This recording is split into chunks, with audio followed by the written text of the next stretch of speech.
পেঁপে আলু দিয়ে মাছের ঝোল তৈরি করার জন্য এখানে নিয়ে নিয়েছি 2 পিস মাছ। এবার দিয়ে দেবো ওপর থেকে লবণ, হলুদ। লবণ আর হলুদ দিয়ে মাছটাকে আমি ভালো করে মেখে নেব। মেখে নিয়ে আমি আধ ঘন্টা রেখে দেব। দেখুন আমার আধ ঘন্টা হয়ে গেছে। এদিকে গ্যাসে একটা কড়াই বসিয়ে দিয়েছি, তাতে দিয়ে দিয়েছি সর্ষের তেল। আমি মাছগুলো ভেজে নেব। তেল গরম হয়ে গেছে, এবার আমি মাছগুলো দিয়ে দেব। আপনারা সর্ষের তেলের পরিবর্তে সাদা তেলও দিতে পারেন। আমি যেহেতু এই রান্নাটা সর্ষের তেলেই করব, সেই জন্য সর্ষের তেল দিয়েছি। দেখুন এবার মাছ ভাজা হয়ে গেছে, মাছটা এবার তুলে নেব।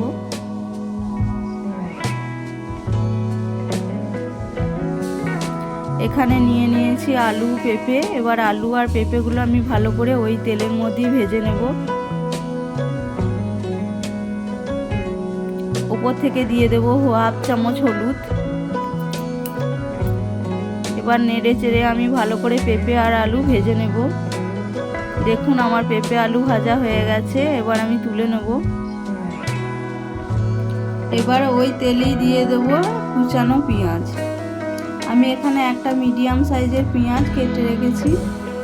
এবার দিয়ে দেব গ্রেট করা রসুন। এখানে আমি 5-6 কোয়া রসুন গ্রেট করে দিয়ে দিয়েছি।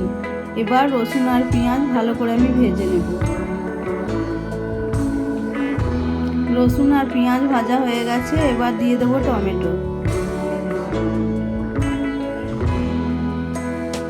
দিয়ে দেবো 1 চামচ আদা বাটা, 1 চামচ হলুদ, 1 চামচ জিরে গুঁড়ো, 1 চামচ লাল লঙ্কার গুঁড়ো। এবার এই সব মশলা ভালো করে আমি কষে নেব। দেখুন আমার মশলা কষা হয়ে গেছে, এবার আলু আর পেঁপে আমি দিয়ে দেব।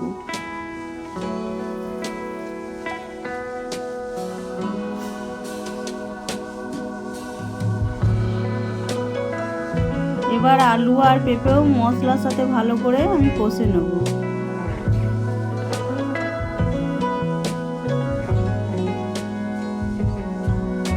দেখুন আমি 2 মিনিট কষে নিয়েছি, এবার দিয়ে দেব জল।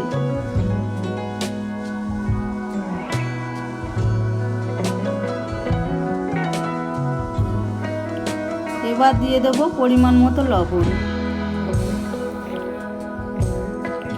এবার আমি ঢাকা চাপা দিয়ে 10 মিনিট আলু আর পেঁপেটা সেদ্ধ হতে দেবো। দেখুন আমার 10 মিনিট হয়ে গেছে আর আলু পেঁপে সেদ্ধ হয়ে গেছে। এবার দিয়ে দেব ভেজে রাখা মাছ।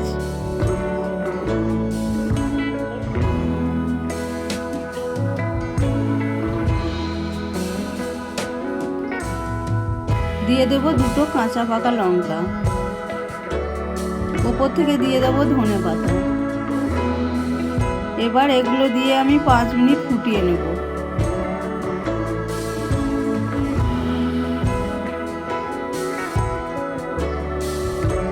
দেখুন আমার 5 মিনিট হয়ে গেছে। এবার দিয়ে দেবো 1/2 চামচ গরম মশলা। গরম মশলাটা দিয়ে আমি 2 মিনিট ভালো করে ফুটিয়ে নেব। দেখুন আমার 2 মিনিট হয়ে গেছে, এবার আমি গ্যাসটা বন্ধ করে দেব। বন্ধুরা দেখুন আমার মাছের ঝোল তৈরি হয়ে গেছে। এই রেসিপিটা আপনারা অবশ্যই বাড়িতে বানিয়ে দেখবেন, আর ভালো লাগলে আমাকে একটা লাইক, শেয়ার, সাবস্ক্রাইব করবেন।